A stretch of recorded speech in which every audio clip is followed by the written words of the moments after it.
C'est pas clair. Il y aura un truc qui remplacera l'école, je sais pas exactement de quel type, mais il y aura quelque chose, mais il faut voir quoi. Ok. Monsieur, est-ce que vous enverrez les cours avant qu'on fasse les explications aussi? Bah, disons que le cours, il aura toujours ce que j'ai écrit aura toujours une longueur d'avance sur ce que je fais évidemment. Et a priori, quand je tape, une fois que j'ai fini de taper un gros morceau, je le mets en ligne, je mets en ligne la dernière version. Donc voilà, les versions vous les aurez avant. Après, bon, c'est très bien. Si vous voulez bosser le cours avant, c'est très bien. Je l'ai pas conçu comme ça, quoi. Je l'ai vraiment conçu comme juste un document que vous avez à côté de vous au moment où je raconte le cours. Donc normalement, ce que je raconte se suffit à lui-même. Il y a pas, c'est pas un poly à trous. C'est vraiment juste, ça remplace le fait que je peux pas vous écrire sur un tableau, quoi. Donc, mais évidemment, si vous voulez le lire avant, c'est très bien. C'est parfait.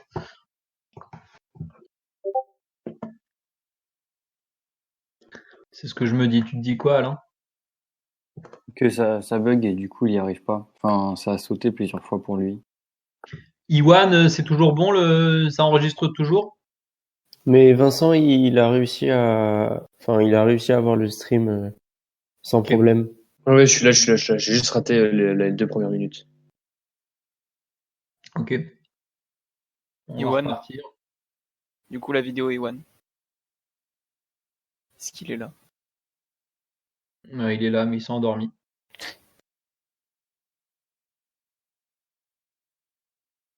Alors, il y a Massil qui veut pas nous écouter. Il ne doit pas comprendre pourquoi il n'y a plus rien qui bouge.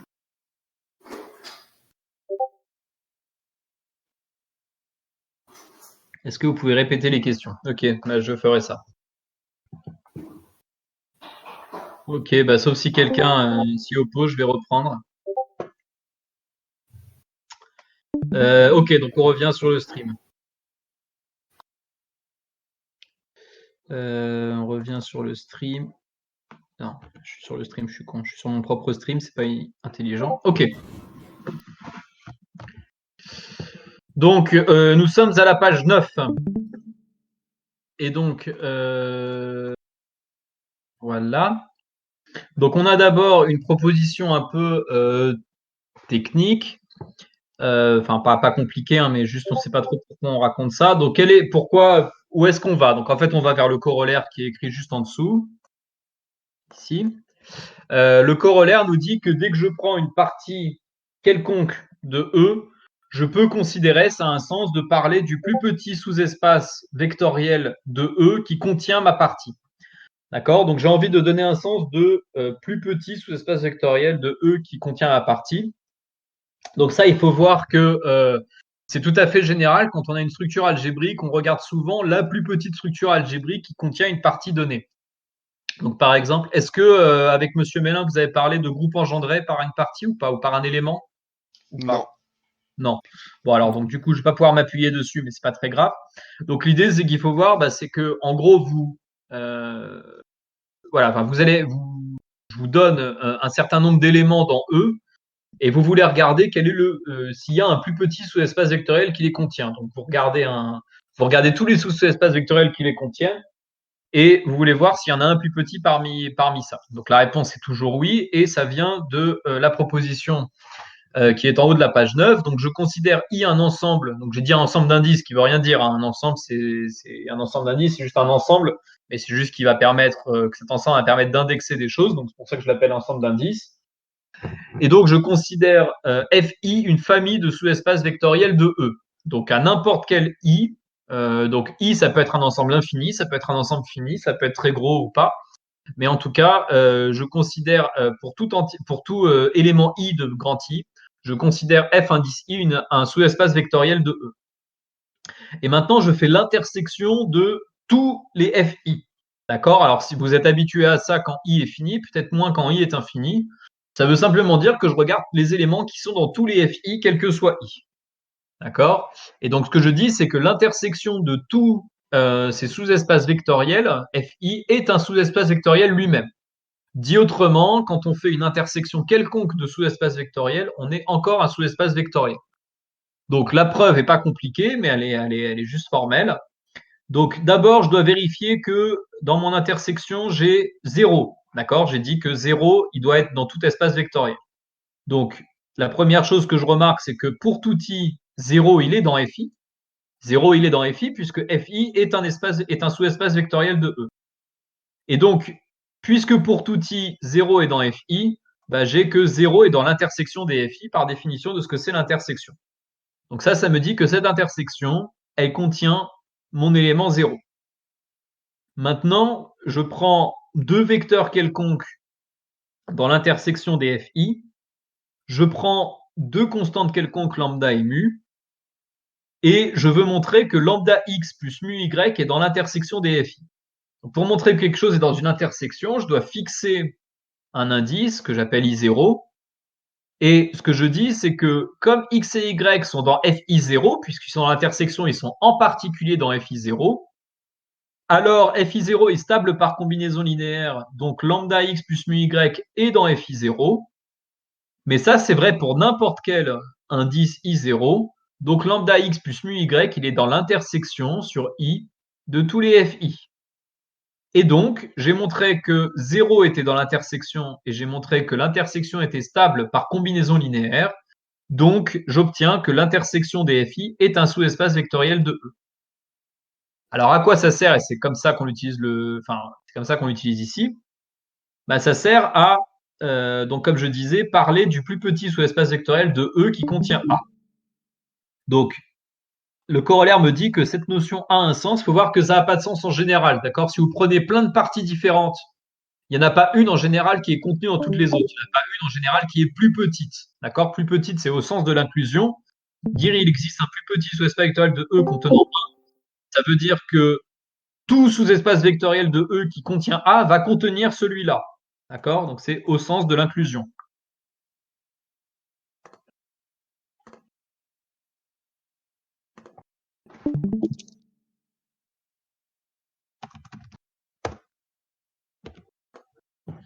Au sens de l'inclusion. Donc, la première chose, c'est que donc j'ai ma partie A dans E. Donc, il existe au moins un sous-espace vectoriel de E qui contient A. L'ensemble des sous-espaces vectoriels de E qui contient A n'est pas vide, puisque E lui-même, c'est un espace vectoriel, donc c'est un sous-espace vectoriel de lui-même, et il contient A puisque A est dans E. D'accord? Donc ça, c'est au moins un sous-espace vectoriel de E qui contient A. Et donc maintenant, une fois que j'ai dit que c'était non vide, je peux regarder tous les sous-espaces vectoriels de E qui contiennent A, et je peux faire l'intersection de tous ces sous-espaces vectoriels de E qui contiennent A. Ben ça, par la proposition précédente, ça me donne un sous-espace vectoriel que j'appelle F, un sous-espace vectoriel F de E qui contient A puisque c'est l'intersection d'espaces qui contiennent A, d'accord? Puisque A est dans tous les éléments, A est dans l'intersection de tous les sous-espaces vectoriels de E qui le contiennent. Ok, bon, c'est un peu formel, mais ça marche. Et donc maintenant, donc F est un sous-espace vectoriel de E qui contient A. Et évidemment, si j'en prends un autre, et ben comme F c'est l'intersection de tous, bah il est forcément contenu dedans. D'accord? Donc F il est forcément inclus dans tout sous-espace vectoriel de E qui contient A. Et donc en ce sens-là, c'est le plus petit sous-espace vectoriel de E qui contient A. N'importe quel autre et contient F. Ok? Et donc ça a un sens de parler de plus petit sous-espace vectoriel de E contenant A. Et c'est ce qu'on appelle aussi le sous-espace vectoriel engendré par A. Et c'est ce qu'on note vect A, comme vectoriel. Alors, là, on a une discussion assez abstraite, puisque évidemment, ce ne sera pas la façon la plus... On fait un truc un peu bizarre. Hein. On dit que pour comprendre quel est le plus petit sous-espace vectoriel qui contient, on va tous les regarder et on va faire leur intersection. Tout à fait bizarre. Hein. C'est vraiment une preuve de matheux, quoi. C'est pas comme ça qu'on fera en pratique, mais c'est important pour poser la définition, que ce soit cette définition-là qui soit retenue. Donc. Mais monsieur? Oui. Pourquoi est-ce qu'on peut pas dire que A, c'est le plus petit espace vectoriel qui contient A? Parce que c'est pas un espace vectoriel. D'accord. C'est tout l'intérêt, c'est que j'applique ce truc-là à n'importe quelle partie. Donc je prends, par exemple, je sais pas, t'es dans R3 et tu prends le vecteur 1, 2, 0. Ok, Oui. bah le vecteur 1, 2, 0, le vecteur tout seul, c'est pas un espace vectoriel. D'accord? Un espace vectoriel, ça doit avoir certaines propriétés de somme, de combinaison linéaire, tout ça. Mais par contre, je peux parler de l'espace vectoriel engendré par le vecteur 1, 2, 0. D'accord? D'accord, oui. Et voilà. Évidemment, si je commence en prenant pour A un sous-espace vectoriel, bah évidemment, le vectoriel engendré, c'est lui-même. Mais si je pars pas d'un sous-espace vectoriel, il faut faire quelque chose en plus, quoi. D'accord. Ok. Oui, très bien, merci. Donc l'exemple est dans R3. Donc je considère deux vecteurs U et V dans R3 et je veux trouver le sous-espace vectoriel de R3 qui contient U et V. D'accord? Enfin, je considérais le sous-espace vectoriel engendré par U et V. Donc ce que je dis, c'est que un sous-espace vectoriel F de R3 qui contient U et V, bah, il contient U, il contient V, donc il contient les combinaisons linéaires de U et V, donc il va contenir tous les éléments de la forme lambda U plus mu V. D'accord? Ça, c'est un premier point. Mais par ailleurs, je vais poser F, l'ensemble des vecteurs de la forme lambda U plus mu V, où lambda et mu sont dans R. Donc ça, j'ai vu qu'il y avait des questions avant le début du cours sur ce truc-là. U et V sont dans R3. Là, quand j'écris lambda mu appartient à R2, c'est juste une autre façon de dire que lambda et mu sont des réels, d'accord? Il n'y a pas de le 2 qui est ici n'a pas grand-chose à voir avec le 3 qui est ici, d'accord? C'est juste que je suis en train de faire une combinaison linéaire que lambda et mu sont des réels. Donc si je parle en termes du couple lambda mu, le lambda mu il est dans R2. Mais j'aurais pu écrire lambda appartient à R, mu appartient à R, ça aurait été pareil. Donc si je considère F l'ensemble des combinaisons linéaires de U et V, la première chose que je remarque, c'est que 0, c'est un élément de F. Prenez simplement lambda égale mu égale 0. Et par ailleurs, si je prends deux vecteurs de F et deux scalaires dans R, alors mes deux vecteurs de F, par définition, je peux les écrire, donc WI, je peux l'écrire comme combinaison linéaire de U et V, donc je peux l'écrire comme lambda IU plus mu IV, avec lambda 1, lambda 2, mu 1 et mu 2, des réels. Et ce que je dis maintenant, c'est que alpha 1 W1 plus alpha 2 W2, en regroupant les termes, j'obtiens alpha 1 lambda 1 plus alpha 2 lambda 2 fois U, plus alpha 1 mu 1 plus alpha 2 mu 2 fois V. Donc, je réécris ça comme une combinaison linéaire de U et V. Mais donc, si c'est une combinaison linéaire de U et V, par définition de F, alpha 1 W1 plus alpha 2 W2 appartient à F. Donc, qu'est-ce que j'ai montré? J'ai montré que ce F-là, que je viens de définir, il contenait 0 et il était stable par combinaison linéaire. Donc, c'est un sous-espace vectoriel de R3 qui contient U et V, puisque pour U, je fais simplement lambda égale 1 et mu égale 0 et inversement pour V. Donc, j'ai un sous-espace vectoriel de R3 qui contient U et V, et c'est forcément le plus petit, puisque d'après le premier point, si je contiens U et V, je dois contenir toutes les combinaisons linéaires de la forme lambda U plus mu V. Donc, j'ai ma conclusion que F, c'est forcément F, l'espace vectoriel engendré par U et V. D'accord? Donc, on voit dans un cas pratique qui est le sous-espace vectoriel engendré sans avoir besoin de considérer l'ensemble de tous les espaces vectoriels qui contiennent U et V, ce qui serait compliqué à faire en pratique. Donc là, on a raisonné directement, on en a donné une tête agréable. Donc, on a simplement dit que F, c'était l'ensemble des combinaisons linéaires de U et V. Et on a ensuite montré que c'était forcément celui-là qui allait être le sous-espace vectoriel engendré par U et V. Est-ce que c'est à peu près clair pour la démarche? Monsieur, donc quand on voudra montrer que, quand on voudra trouver l'ensemble vectoriel engendré par un élément, on utilisera ça. D'accord. Ce sera ça, mais en fait, on va préciser ça. Donc, en fait, si tu regardes le haut de la page 10, donc la page suivante, il nous dit que le sous-espace vectoriel vect A est l'ensemble des combinaisons linéaires des éléments de A. Oui, donc, on va revenir un peu sur la notion de combinaison linéaire parce qu'il y a des subtilités. Et une fois qu'on sera revenu sur cette définition, on pourra démontrer ce théorème. Et c'est comme ça qu'en pratique, on écrira à peu près toujours le sous-espace vectoriel engendré par les éléments, par une partie, je veux dire. Ok. Alors, juste dans cet exemple-là, on peut se demander géométriquement à quoi ressemble f.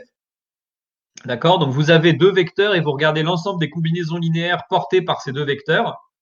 Bon, bah alors ça, il y a trois cas, en gros. Soit les deux vecteurs ne sont pas proportionnels, donc ce qui est le cas générique, quoi. En général, ils ne le seront pas. Et dans ce cas-là, bah, l'ensemble des combinaisons linéaires, ça va définir un plan. D'accord? Donc, je sais pas, si par exemple, lambda, si U, pardon, c'est 1, 0, 0 et V, c'est 0, 1, 0, bah, vous êtes en train de regarder le plan XY, quoi, dans R3. Donc, le plan d'équation Z égale 0. Donc, voilà, ça, c'est la situation que vous aurez en général. Mais il y a quand même un problème si U est proportionnel à V, donc si les vecteurs ont la même direction, bah dans ce cas-là, quand vous faites les combinaisons linéaires, bah, il y en a un qui sert à rien, d'accord? Vous pouvez regarder simplement les combinaisons linéaires d'un seul. Et dans ce cas-là, bah, ce que vous récupérez, c'est juste une droite. Et le cas vraiment trivial, c'est celui où U et V sont tous les deux nuls. Si U et V sont tous les deux nuls, bah, on récupère rien du tout. Et rien du tout ici, ça veut dire on récupère juste le vecteur nul.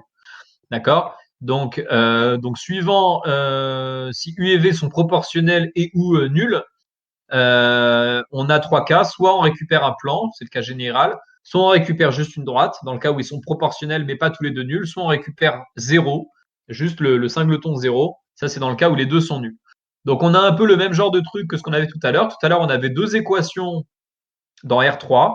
Ça nous donnait au pire une droite. On avait soit une droite, soit un plan, soit tout. Et ici, on est en train de regarder l'espace engendré par deux éléments. Et donc, on va récupérer au mieux un plan. On aura soit un plan, soit une droite, soit le vecteur nul. D'accord? Donc là, ce qu'on voit dans ce cas particulier-là, c'est que les objets de l'algèbre linéaire, on peut soit les définir par des équations, soit les définir en les paramétrant, c'est-à-dire en disant qu'on va regarder l'ensemble des vecteurs de la forme blablabla. Là, ce que je suis en train de faire, c'est donner un paramétrage de f. Donc, on passera souvent du point de vue où un objet, un sous-espace vectoriel est donné par des équations, ce qui était ce qu'on a vu avant dans le cas du système, ou bien qu'il est. Je suis en train de faire des gestes devant mon écran, je me rends compte que c'est idiot. Donc, soit on a des équations pour définir notre sous-espace linéaire, soit on a certains vecteurs tels que le sous-espace vectoriel engendré par ces vecteurs sera le sous-espace vectoriel qu'on cherche. Donc on reviendra largement là-dessus. Ok, donc on a besoin de préciser un peu la notion de combinaison linéaire, notamment parce que on peut avoir besoin de parler de combinaison linéaire quand on a une infinité d'éléments. Et donc, il faut être un peu précis là-dedans. Donc, le premier truc à comprendre, c'est qu'en algèbre linéaire, on ne fait jamais d'infini. Ou plus précisément, si on fait des sommes infinies, tous les termes, sauf un nombre fini, seront nuls. Qui revient à dire qu'on fait une somme finie. Mais ça n'a pas de sens de parler de somme infinie. Ça a du sens en analyse dans certains trucs. On fera ça à la fin de l'année. Mais quand j'écris une somme en algèbre linéaire, ma somme est toujours finie. D'accord. Donc, je considère un ensemble d'indices que j'appelle I, et je considère un ensemble de vecteurs, une famille donc d'éléments de E, donc les UI. Et donc, je veux dire ce que j'appelle une combinaison linéaire d'éléments de cette famille. Donc, c'est un élément de E qui va s'écrire comme une somme pour J appartenant à J de lambda J UJ. Donc, J, qui c'est? J, c'est un sous-ensemble fini d'indices. D'accord? I peut être infini, mais quand je regarde ma somme, J, je choisis un certain nombre d'éléments de I, un nombre fini d'éléments de I, et je fais une combinaison linéaire de ces éléments-là. D'accord? Donc ça, c'est vraiment le point crucial. C'est que ici, on n'a qu'une somme finie. Donc la somme des lambda J UJ, c'est une somme qui est bien définie. Il n'y a pas de problème de convergence, si vous voulez. Je ne suis pas en train de faire une somme infinie du tout. Ok, donc ce qu'on appelle une combinaison linéaire, c'est simplement une combinaison linéaire d'un nombre fini d'éléments de ce que je suis en train de considérer. Et donc, plus généralement, si je considère une partie A de E, je peux parler de combinaison linéaire d'éléments de A. Et donc ça, c'est un élément qui va s'écrire comme une somme pour I allant de 1 à un certain entier K, de lambda I à I. où les lambda i sont les scalaires, les AI sont des éléments de A, et K est un entier quelconque. D'accord? Donc, quand je parle de combinaison linéaire d'éléments d'une partie de A, d'une partie A de E, pardon, je suis en train de parler de ça. Ok? Donc ça précise un peu cette notion de combinaison linéaire, donc on a déjà utilisé à plusieurs reprises. Et une fois que ceci est fait, on a donc le théorème qui nous dit en pratique qui est le sous-espace vectoriel engendré par une partie. Attendez un instant.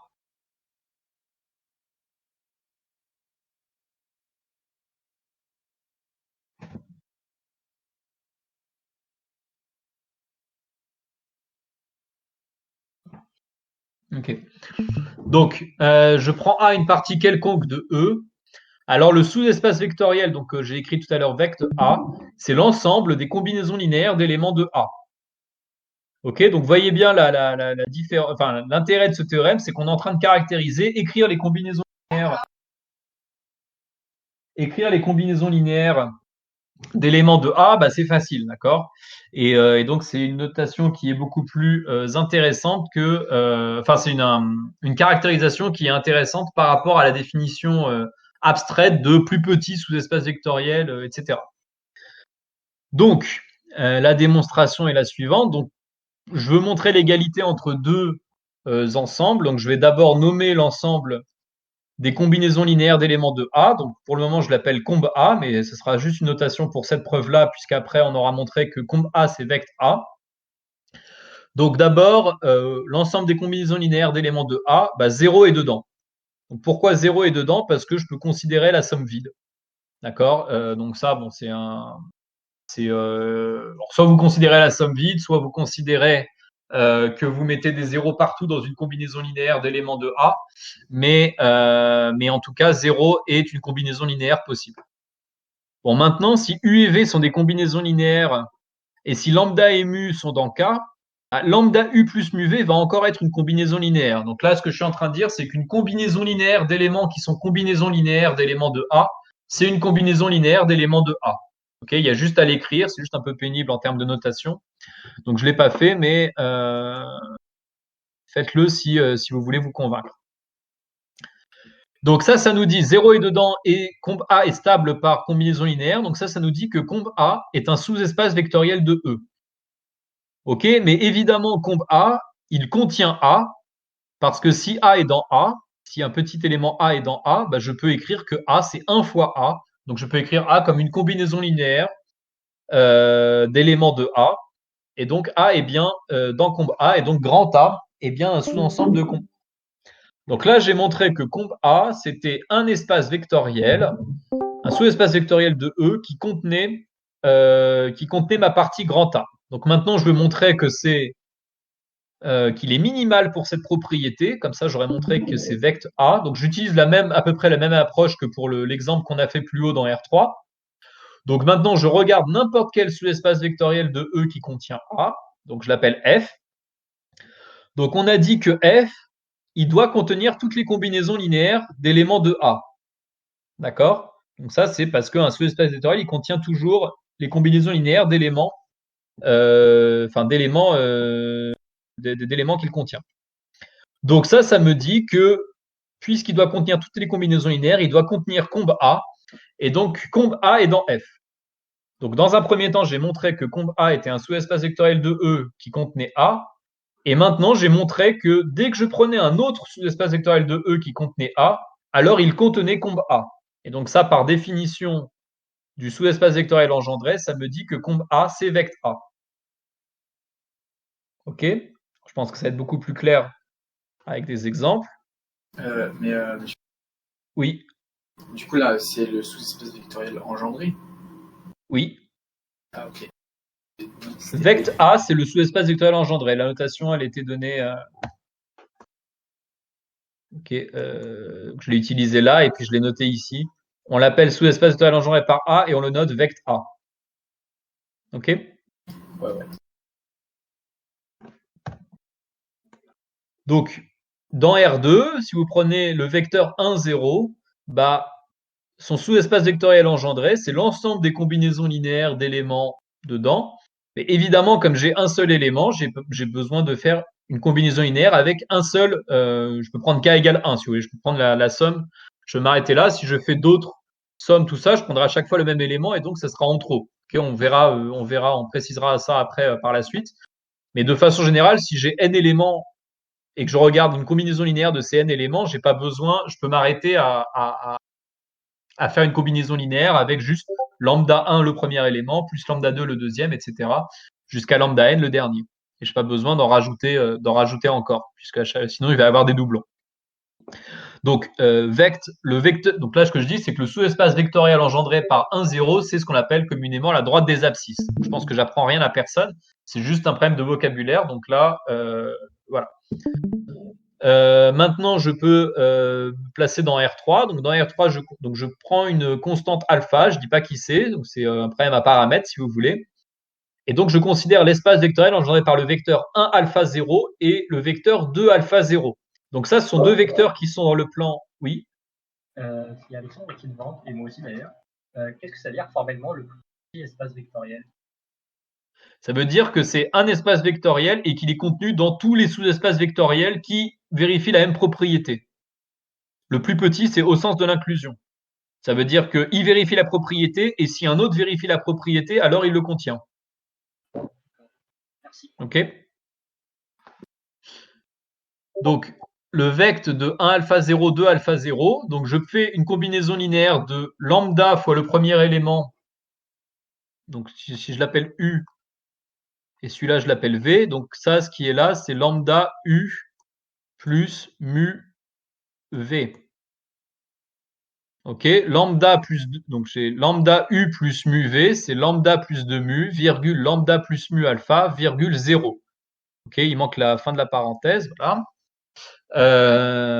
Et donc, ici, qu'est-ce que je voulais dire? Donc, ces vecteurs-là, ces deux vecteurs-là, ils sont dans le plan XY, d'accord? Donc, automatiquement, l'espace vectoriel engendré, il peut pas être plus grand, d'accord? L'espace vectoriel engendré, il est dans le plan XY, c'est-à-dire dans le plan d'équation z égale 0.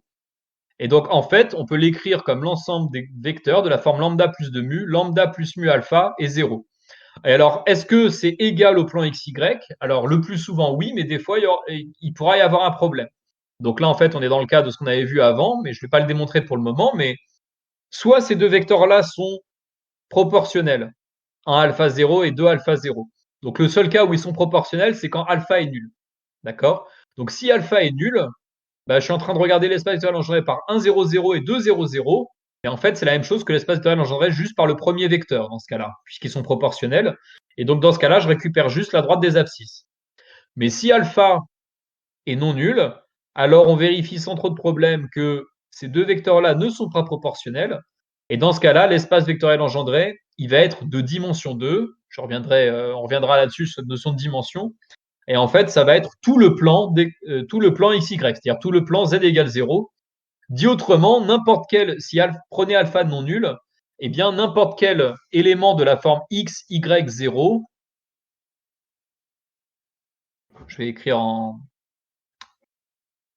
il est où déjà c'est là. Donc, ce que je dis, c'est que si alpha est non nul, vous êtes capable de résoudre le petit système de deux équations à deux inconnus.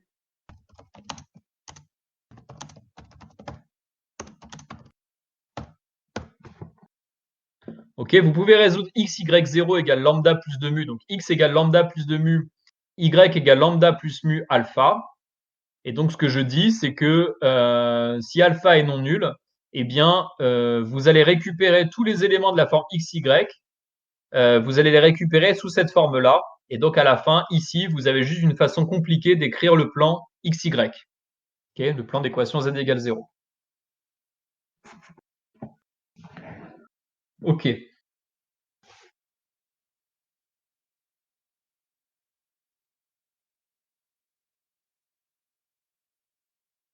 Est-ce qu'il y a des questions, remarques avant que je parle d'application linéaire?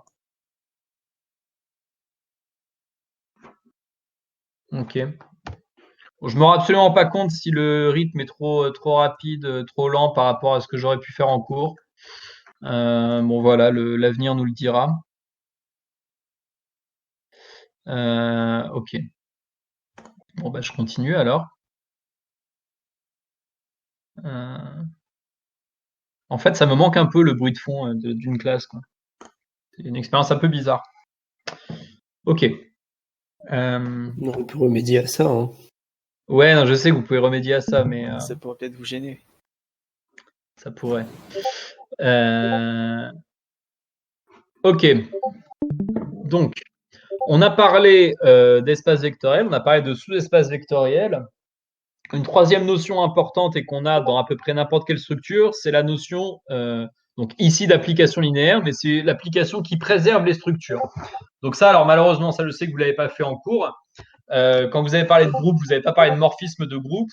Quand vous avez parlé d'anneau, vous n'avez pas parlé de morphisme d'anneau. Et quand vous avez parlé de corps, vous n'avez pas parlé de morphisme de corps. Donc c'est pas très grave, hein, on n'en a pas besoin. Et puis de toute façon, c'est hors programme de la première année, donc il n'y a pas de souci.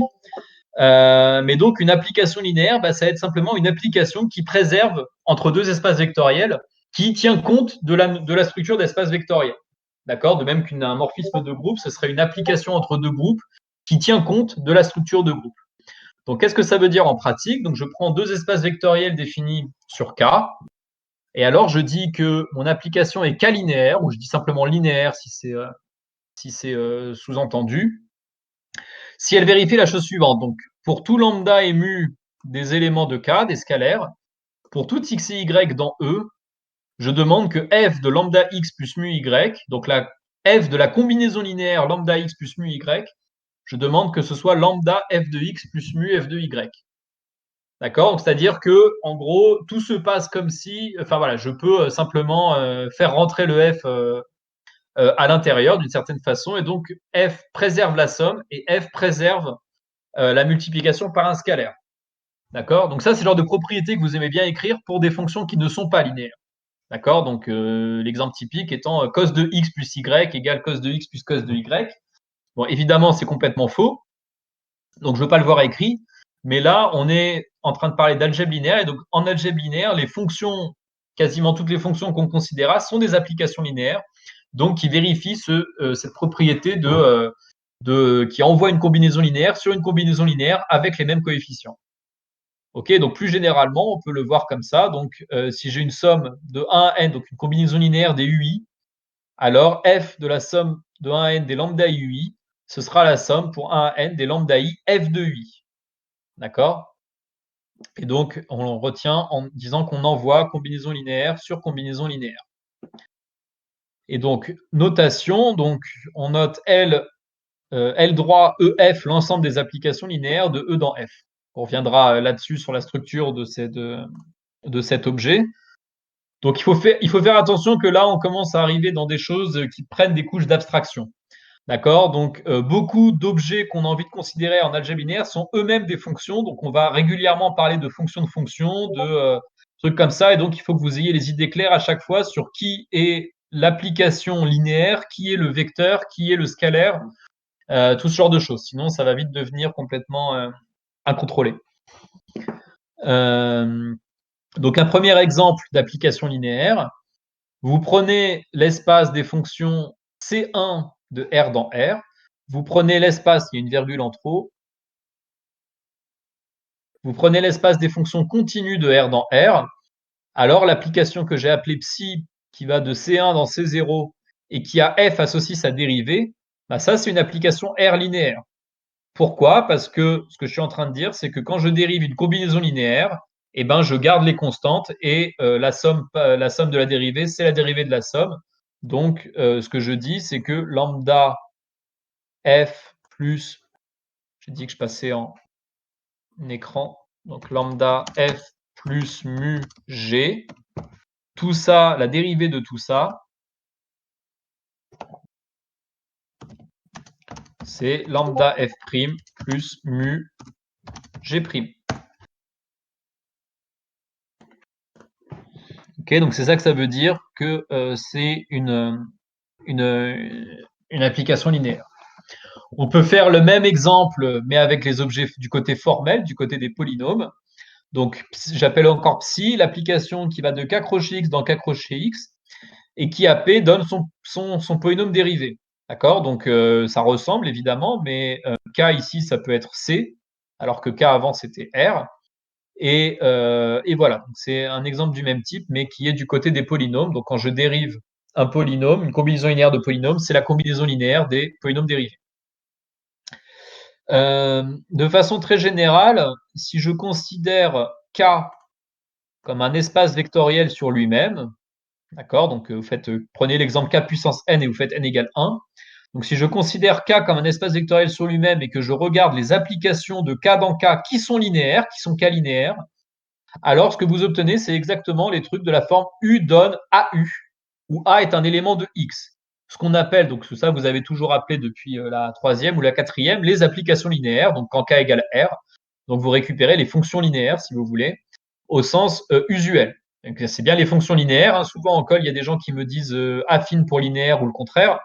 Là, on est bien en train de faire de parler de linéaire. Si j'ai un truc de la forme U donne AU plus B, c'est plus linéaire. D'accord? C'est affine.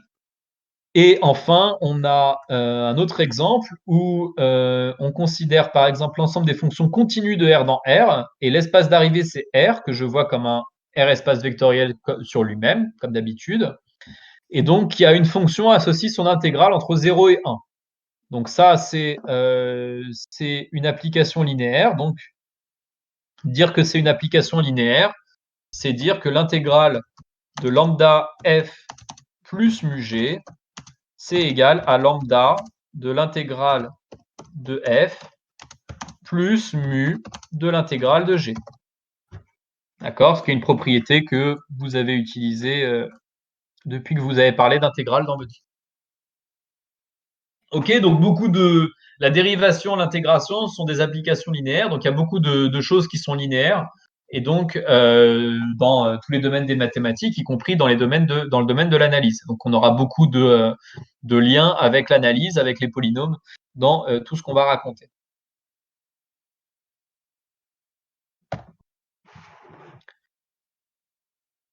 Ah bah c'est très bien.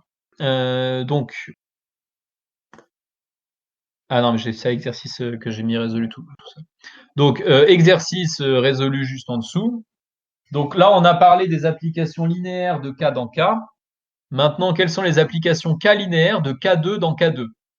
Et donc, ce que je dis, c'est que les applications K linéaires de K2 dans K2 sont exactement les applications qui ont la forme AXY. J'associe AX plus BY virgule CX plus DY, où A, B, C et D sont des scalaires fixés. D'accord?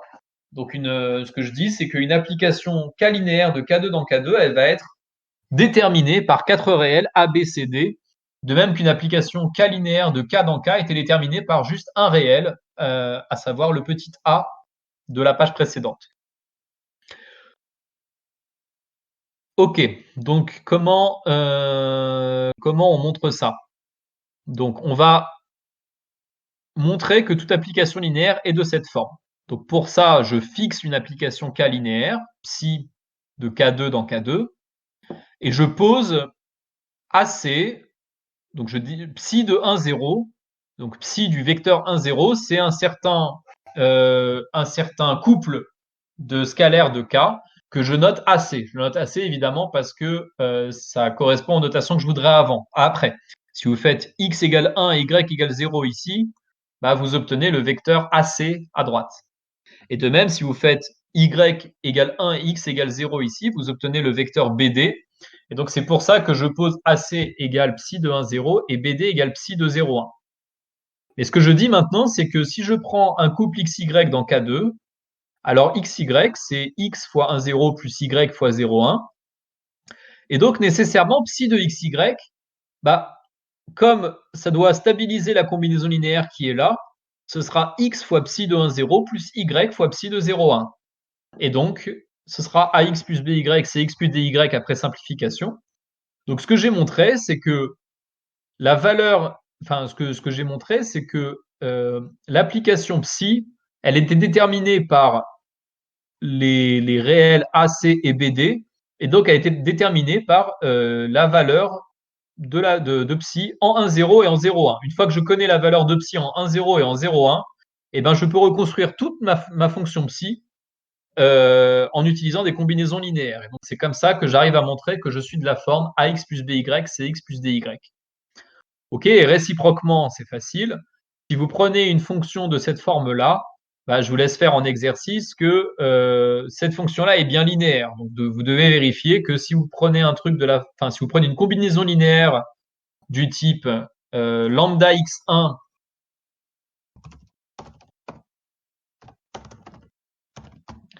lambda x1 y1 plus mu x2 y2, eh bien, vous devez voir que si vous prenez l'image de cette chose-là par cette application-là, ça va vous donner la même chose que lambda fois l'image de x1, y1 plus mu fois l'image de x2, y2. Donc, ça, c'est juste un petit calcul. Faites-le pour vous entraîner.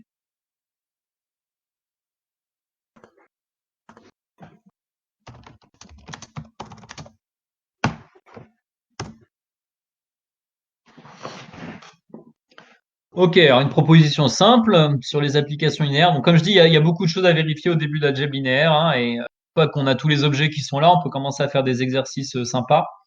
Mais au début, il y a beaucoup de notions, de petites propositions. Et il faut que votre structure, voilà, il faut comprendre un peu de quoi on parle. Il faut que, il y a d'expérience, hein, même les élèves qui ont plus de mal en maths comprennent assez vite, disons par rapport à d'autres choses, de quoi il est question, ce qu'on a le droit de faire, etc. Ils commencent à avoir une certaine intuition des trucs linéaires, ce qui ne veut pas dire qu'ils vont arriver à tout faire, mais en tout cas, tous les objets qu'on est en train de considérer, en tout cas, vous avez tous les structures mentales suffisantes pour bien les appréhender. Après, c'est juste un problème de temps, de travail et d'effort. Donc, si f est une application linéaire, alors elle envoie 0 sur 0. Encore une fois, ça ne fait pas partie des définitions, donc c'est quelque chose à vérifier, mais qui est très simple. Et donc là, ici, j'ai mis en indice l'espace dans lequel j'étais pour bien voir la différence. Donc c'est le 0 de E qui est envoyé sur le 0 de F. Donc la démonstration est la suivante. Donc comme souvent, pour montrer qu'un truc est nul, je l'ajoute une fois avec lui-même et je vois ce que ça me donne. Donc je regarde f de 0 plus f de 0. Mais ça, par linéarité, c'est f de 0 plus 0, donc c'est f de 0. Et en ajoutant moins f de 0 des deux côtés, j'obtiens bien que f de 0 est égal à 0. D'accord? Donc c'est une petite preuve comme on a pu faire au début. Donc il n'y a rien de compliqué. Donc 0 est toujours envoyé sur 0 par une application linéaire. Ok, donc un peu de vocabulaire. Donc quand j'ai une application linéaire, si E est égal à F, donc si l'espace de départ c'est l'espace d'arrivée, on dit que F est un endomorphisme. Donc, endo, ça veut dire à l'intérieur, quoi, en grec, sauf erreur. Enfin, l'idée de quelque chose qui parle à soi-même, quoi. Enfin, qui revient sur soi-même, quoi. Donc genre endogamie, quoi. Endogamie, c'est les gens qui, quand on se marie uniquement au sein d'une communauté, quoi. Donc on reste entre soi, quoi. Bon bah là, l'idée endomorphisme, c'est pareil. Donc l'application, elle va d'un espace dans lui-même. Quelqu'un, je suis sûr, a fait une super remarque sur l'endogamie. Oui, monsieur, c'est ça. Je te remercie, Alexandre. Je sais de quoi je n'avais pas de doute sur le fait que.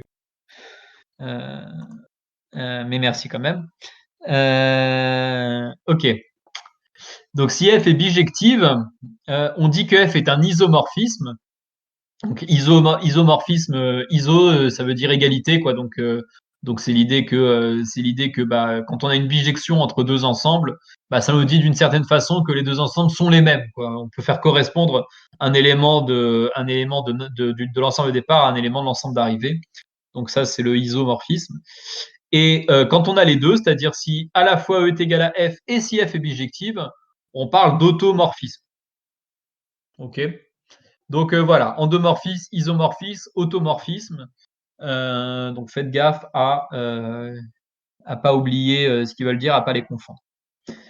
Et donc toujours dans les choses un peu triviales, donc la notation LE, virgule E. Ah, putain. pas sûr que vous ayez un prof dans une semaine. Donc la notation LEE, on l'abrège donc pour les applications linéaires de E dans E, c'est-à-dire pour les endomorphismes de E. On l'abrège souvent en L de E simplement. Donc quand j'écris L de E avec juste un espace à droite, ça veut dire que je suis en train de regarder les endomorphismes. Et si je m'intéresse plus particulièrement à ceux qui sont bijectifs, donc on note GL de E. Alors GL, c'est pour groupe linéaire. On verra par la suite pourquoi on utilise cette notation. Donc, le L, c'est pour linéaire et GL, c'est pour groupe linéaire. Et donc, on note GL de E, l'ensemble des automorphismes de E. Et dans l'ensemble des automorphismes de E, on a une application privilégiée qui est l'application identité, donc qui est simplement l'application qui a X donne X. Et donc, cette application-là, on a id, et souvent id indice E pour dire que c'est l'identité de E. Okay, donc ça, c'est la même notation que pour des ensembles quelconques, mais là, appliquée aux espaces vectoriels. Ok. Je te remercie Mathieu de me souhaiter bon rétablissement. Non, je n'ai pas repris le bon truc. Ok. Bon, alors on va finir là-dessus.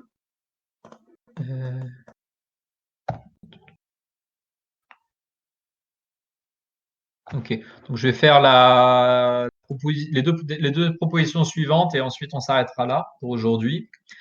Donc, premièrement, donc je considère deux espaces vectoriels sur K et je considère l'ensemble des applications linéaires de E dans F. Alors, l'ensemble des applications linéaires de E dans F est lui-même un espace vectoriel sur K. D'accord? Donc, et donc ça c'est important parce que ça nous permet d'une certaine façon, ça permet d'obtenir des exemples d'espaces vectoriels à partir des espaces vectoriels eux-mêmes. Donc, il y a beaucoup d'exercices qui vont faire intervenir cette structure espace vectoriel, et beaucoup de notions du cours. Donc, c'est un espace vectoriel important à retenir. Dès que j'ai un espace vectoriel, dès que j'ai deux espaces vectoriels, l'ensemble des applications linéaires de l'un dans l'autre est aussi un espace vectoriel. Donc, comment on montre ça? Donc, d'abord, on regarde simplement l'ensemble des applications quelconques de E dans F. Donc ça, d'après ce que j'ai dit au début du cours, c'est un espace vectoriel parce que c'est l'ensemble des applications d'un ensemble E. Là, j'utilise pas la structure espace vectoriel sur l'ensemble E à valeur dans F qui est un espace vectoriel sur K. Et donc, on a vu au début du cours que dès que j'ai un ensemble et un espace vectoriel à l'arrivée, eh bien, l'ensemble des fonctions de cet ensemble vers cet espace d'arrivée, c'est un espace vectoriel. Donc, l'ensemble des fonctions de E dans F est un espace vectoriel qui, bien sûr, contient l'ensemble des applications linéaires, puisque demander qu'une application linéaire, c'est des conditions en plus, mais d'abord, c'est une fonction. Et en plus, ensuite, l'application nulle, donc qui a n'importe quel élément de E donne 0, ça, c'est l'élément neutre de l'ensemble des applications de E dans F. Et cette application nulle, elle est bien linéaire. L'application nulle est toujours linéaire, puisqu'elle envoie combinaison linéaire sur 0, sur combinaison linéaire, puisque tout est envoyé sur 0. Donc l'application nulle, elle est dans LEF, et c'est assez clair qu'une combinaison linéaire de deux applications linéaires est linéaire. D'accord? Donc ce qu'il faut voir, c'est que quand vous faites une combinaison linéaire de deux applications linéaires, eh bien, une combinaison linéaire des fonctions va envoyer une combinaison linéaire des vecteurs sur la combinaison linéaire des vecteurs. Ok? Donc là, c'est pareil. C'est des trucs qui sont plus importants à refaire soi-même que je l'écrive. Donc, écrivez formellement que une combinaison linéaire de deux applications linéaires est linéaire. C'est rien de compliqué, mais c'est des calculs qu'on aura systématiquement à refaire dans beaucoup d'exercices. Et donc, on a montré que LEF était dans un espace vectoriel FEF. On a montré qu'il contenait le vecteur nul, qui dans ce cas-là est l'application nulle. Et on a montré qu'il était stable par combinaison linéaire. Et donc ça nous dit bien que LEF est un sous-espace vectoriel de l'ensemble des fonctions de E dans F. Est-ce qu'il y a des remarques? À part les gens qui souhaitent ma mort. Chez toi, on est tous malades. Chez moi, on est tous malades. Il y a des news qui rentrent le smile. Pour avoir un bruit de fond qui rassure le prof. Ok. Tout ça est très intéressant. Ok, et donc la dernière proposition pour aujourd'hui. Donc, on a montré que LEF est un espace vectoriel. Et donc maintenant, on va s'intéresser aux propriétés qui se passent quand on a trois espaces vectoriels. Donc, je considère trois espaces vectoriels sur un même corps K, c'est toujours sous-entendu, et je considère deux applications linéaires de E dans F et F de E dans F et G de F dans G. Alors, la première chose, c'est que G rond F est linéaire. D'accord? Donc, la composée, au sens usuel des fonctions de deux applications linéaires est linéaire. Donc, c'est pas compliqué, je vais commencer par là. Donc, dans la preuve. Donc, je dois calculer. Pour montrer que c'est linéaire, j'introduis x et y dans E, qui est l'espace de départ de ma fonction G rond F. Et j'introduis lambda et mu, deux scalaires, et je dois montrer que G rond F de lambda x plus mu y est envoyé sur lambda G rond F de x plus mu G rond F de y. Okay, une combinaison linéaire est envoyée sur une combinaison linéaire.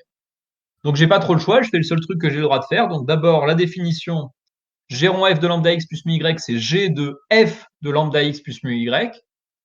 Maintenant, je peux utiliser par linéarité de F, je peux simplifier la parenthèse intérieure. Donc, je peux dire que c'est G de lambda F de x plus mu F de y. Mais maintenant, par linéarité de G, je peux simplifier la parenthèse extérieure et dire que c'est lambda G F de x plus mu G F de y. Et donc, si je recopie maintenant, j'ai récupéré G de F de x, donc c'est G rond F de x, et j'ai récupéré G de F de y, donc c'est G rond F de y. Donc, j'ai montré cette identité qui est exactement comme elle est vraie pour tout x et y dans E et pour tout lambda et mu dans K, ça me dit exactement que G rond F est linéaire. Ok? Donc, ça, c'est le premier point de la proposition. Une composée d'application linéaire est linéaire. Alors maintenant, on rajoute une couche d'abstraction.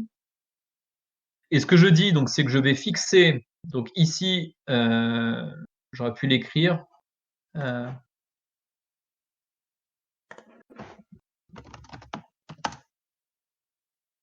Ah non, mais je l'ai dit avant.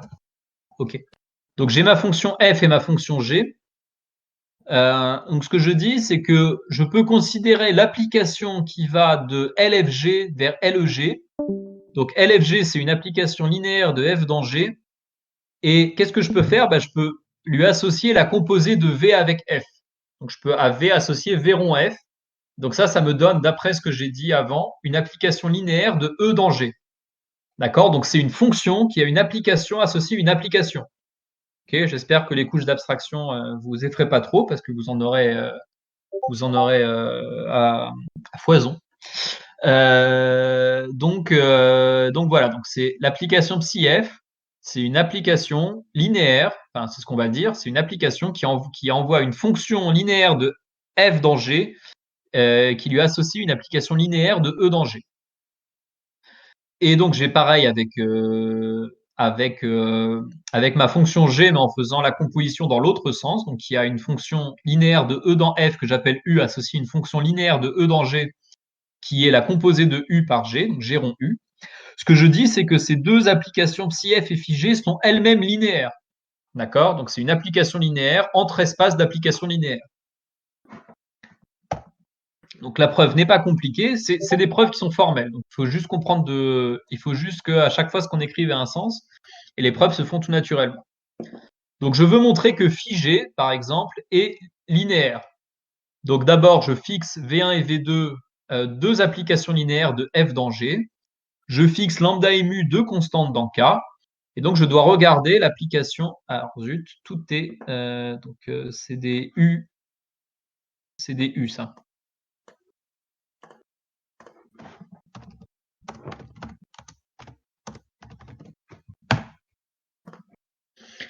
Donc, phi de la combinaison linéaire lambda U1 plus mu U2, par définition, c'est G composé avec la fonction lambda U1 plus mu U2.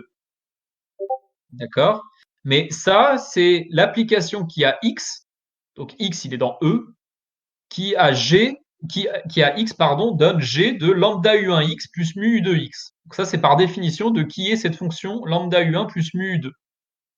Mais donc ça, maintenant, par linéarité de g, je peux simplifier en disant que c'est la fonction qui à x donne lambda g u1 de x plus mu g u2 de x.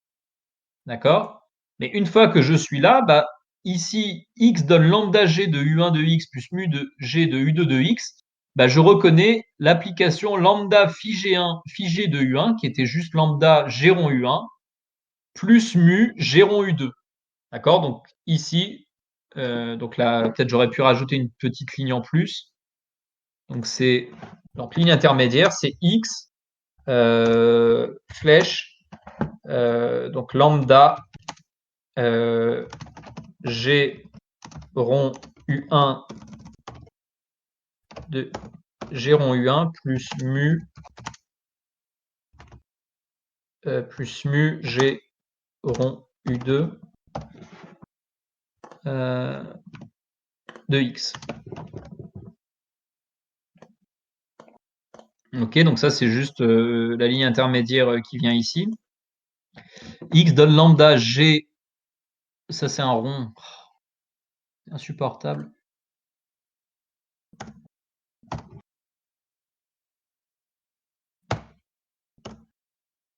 Voilà. Donc ça, c'est x donne lambda g rond u1 plus mu g rond u2 appliqué en x, et ça, c'est simplement la fonction lambda phi g de u1 plus mu phi g de u2. Donc cette propriété-là nous dit que phi g est une application linéaire entre espaces d'application linéaire. Et on pourrait faire la même chose pour psi f. Et si vous faites le calcul pour psi f, une remarque intéressante, c'est que pour psi f, on n'utilise pas la linéarité de f pour faire la preuve. Ok, donc ça, c'est une remarque intéressante. Faites le calcul et voyez pourquoi ce que je dis est vrai. Ok. Donc, on va s'arrêter là, mais je reste pour répondre aux questions. Donc voilà. Alors, je sais pas. Je pense qu'on peut faire. On va rester quelques temps sur discussion sur le cours pour les trucs qui intéressent tout le monde. Et puis, s'il y a encore d'autres questions, je passerai. Bon, évidemment, je pourrais rester là-dessus, hein, mais on va essayer d'utiliser ça comme ça. Donc, je passerai sur discussion maths. Et de façon générale, donc ça, je l'ai pas encore dit, mais de façon générale, donc j'aurai des créneaux où je me mettrai sur discussion maths pour répondre à vous à votre rythme. Donc ça, je pense pas que les créneaux seront mis, mais bon, disons que de toute façon, j'ai pas grand-chose d'autre à faire que d'être sur mon ordinateur en ce moment avec les confinements qui arrivent. Donc voilà. Donc souvent, même en soirée, j'y serai. Donc quand je me mets sur discussion maths, ça veut dire que vous pouvez venir me parler de maths. Et que je réponds à vos questions. Et par ailleurs,